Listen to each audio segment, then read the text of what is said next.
Alors, dans tous mes états, parce que vous avez écouté cette histoire horrible, cette séquence horrible de ce qui s'est passé en France, avec que nous a expliqué, que nous a décrypté Marie-Estelle Dupont, la psychologue Marie-Estelle Dupont. Là, nous allons parler d'autres problèmes, notamment de problèmes de ce qu'on appelle la censure. Comment ? Censure en France, dans ce pays démocratique ? Censure, le pays de la liberté, de quoi vous parlez ? Eh bien justement, on va en parler. Sud Radio Berkov dans tous ses états, les perles du jour. Les perles du jour, donc nous n'avons pas de musique dans ces perles du jour. En général, nous adorons...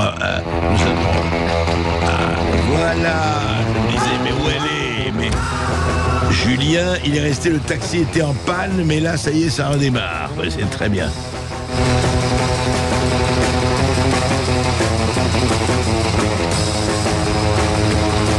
Voilà, vous vous rappelez ce film Pulp Fiction de Quentin Tarantino, et ça brûlait beaucoup de feux, beaucoup de feux rouges. Et alors il paraît qu'il ne faut pas brûler les feux rouges, ça c'est vrai, quand on est en voiture. Mais quand on est à la télévision ou à la radio, ou quand on tient des propos, il faut aussi, paraît-il, ne pas brûler les feux rouges, c'est vrai. Mais qui met le curseur ? Qui met la loi ? Qui décide de quoi ? C'est toujours la question. On en parle. Et pourquoi on en parle ? Parce que il y a eu une interview hier sur France Inter, radio du service public. On a interviewé la PDG, la présidente directrice générale de France Télévisions, Delphine Ernotte, autre effectivement phare du service public. Alors on lui parlait de l'interdiction de la chaîne C8, vous savez, qui va être retirée de la TNT. Et la journaliste lui demandait ce qu'elle en pensait. Écoutez. Moi, c'était assez clair. Non, mais les réseaux sociaux. Moi, je comprends la décision de l'Arcom. Franchement, quand vous passez votre temps à griller un feu rouge, à la fin, on vous vire votre permis. Bon, voilà. Et donc, j'ai pas de débat là-dessus. Néanmoins, et je partage pas ce qui se dit sur l'antenne de Cyril Hanouna. Je l'ai dit aussi. Après, donc, l'homme a du talent, c'est vrai aussi. Et voilà. Il a sa place dans le service public. Je vous repose la question. Alors vraiment, la question se pose pas. Très bien. Ah, c'est vrai. Rire, c'est vrai que tout ça est quand même...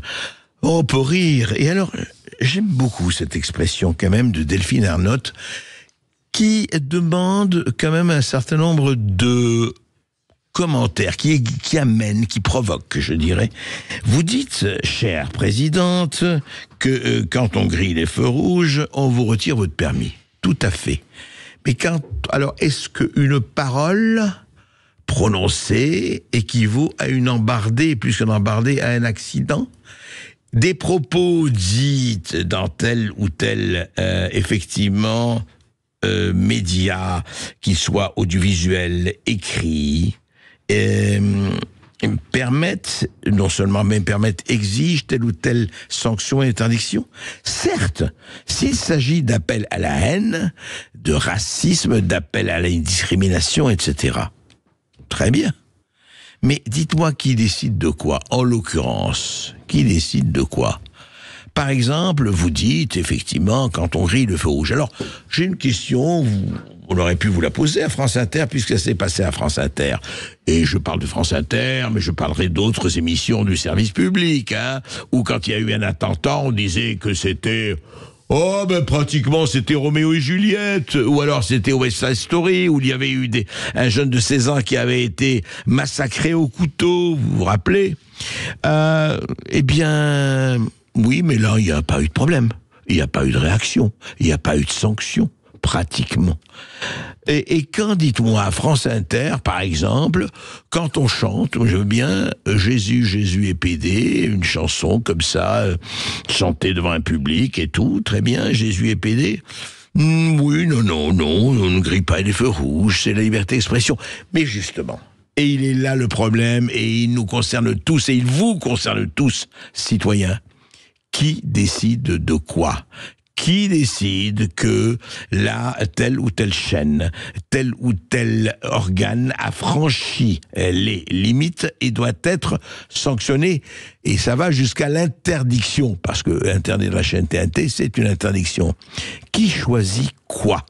Surtout quand on est service public, donc payé par le contribuable, payé par nous. Eh bien, je crois que c'est un problème, et ça ne se résout pas, chère Delphine Ernotte, par des petits éclats de rire. Le problème n'est pas de savoir si Cyril Hanouna a sa place sur le service public ou pas.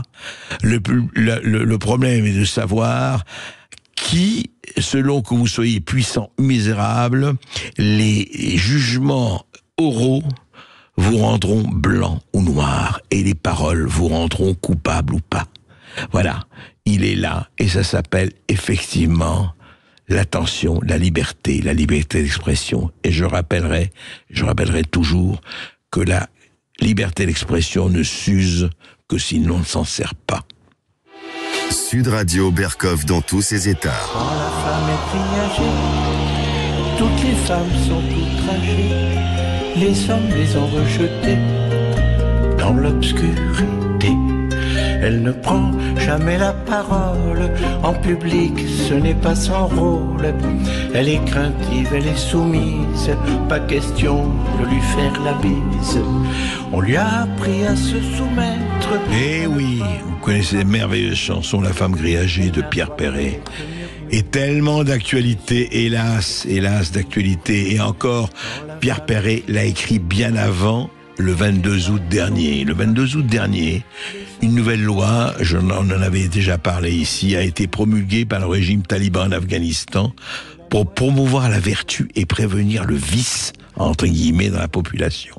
35 articles de loi qui interdisent aux femmes de se maquiller ou de se parfumer. Elles ne peuvent pas faire entendre leur voix en public et doivent se couvrir complètement le corps en présence d'un homme s'il n'est pas leur mari. Voilà, l'ONU a dénoncé un apartheid de gens, s'est dit préoccupés. Et oui, ils sont préoccupés. Ça changera quoi ? Ça ne changera rien, vous le savez. Mais, qu'est-ce qui se passe en France ? Eh bien, en France, il y a une jeune femme afghane qui s'appelle Marzieh Hamidi. Elle est championne de taekwondo, d'art martial.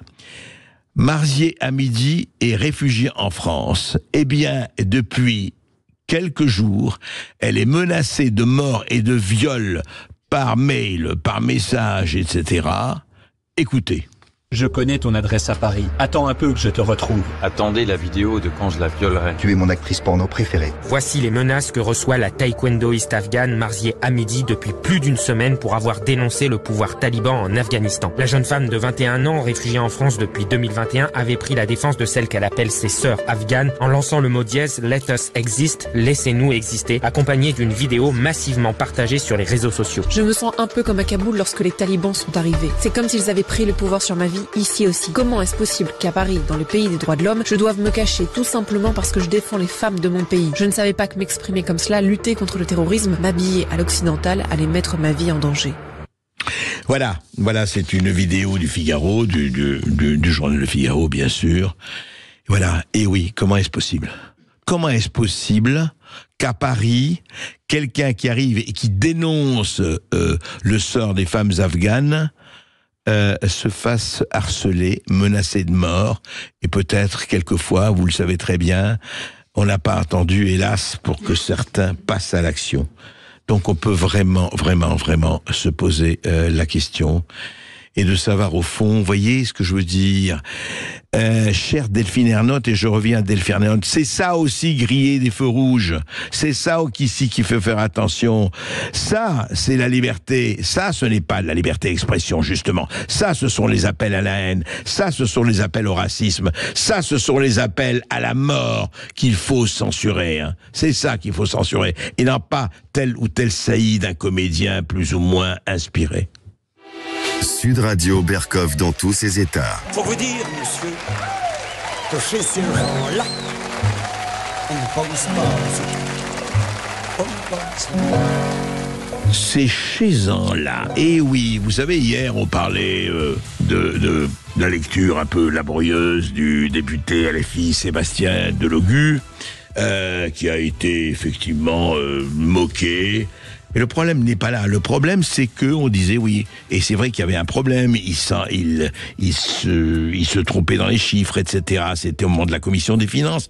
Et alors, ses amis, et je crois que vraiment c'est pas lui rendre service, disaient oui, si vous critiquez Sébastien Delogu, qui n'a pas été notre cas, parce que c'est pas le problème. Et ils ont dit oui, c'est un racisme de classe, vous vous en prenez à lui parce que il est venu de classe de classe laborieuse, il n'a pas fait l'ENA ou Polytechnique et c'est pour ça, voilà, vous êtes encore une fois des salauds de réac conservateurs. Ah oui, mais écoutez, c'est intéressant parce que à LFI, il y a des gens qui ont quand même prononcé des phrases assez formidables. Par exemple, Aymeric Caron, avant qu'il ne soit député La France Insoumise, ou député effectivement écologiste, qu'est-ce qu'il disait dans un extrait émission de C'est à vous de 2017 ?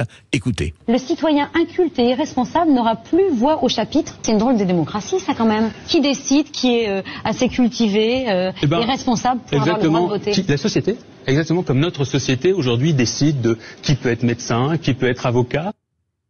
Et ben voilà, donc Sébastien Delogu, effectivement, si c'était encore l'Aymeric Caron de 2017, est-ce qu'il serait député ? Est-ce qu'il pourrait se présenter à la députation ? Puisque, visiblement, il y a quelques problèmes peut-être de locution ou de lecture, je ne sais pas.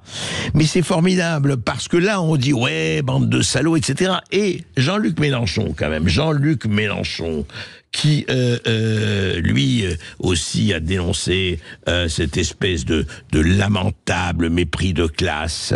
Et voici ce qu'il a dit dans un défilé. Hein, c'était un défilé.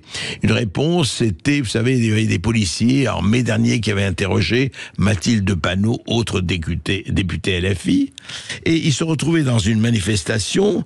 Et voici ce que dit et ce que lance Jean-Luc Mélenchon. Écoutez. Et qui dit ça ? Un pandore à moitié analphabète qui vient nous parler et nous faire des leçons. Qui êtes-vous pour nous poser des questions de cet ordre ? Vous n'êtes pas nos juges, nous vous méprisons. Voilà, quand on est policier, on peut se faire traiter de pandore analphabète par Jean-Luc Mélenchon. Là, c'est analphabète. Alors là, ce n'est plus du mépris de classe, cher Jean-Luc ? Ce n'est plus une espèce de condescendance parce que vous, à gauche, vous avez le droit d'être condescendant parce que c'est un flic et donc, par essence, il est à moitié imbécile. C'est ça, et il est analphabète.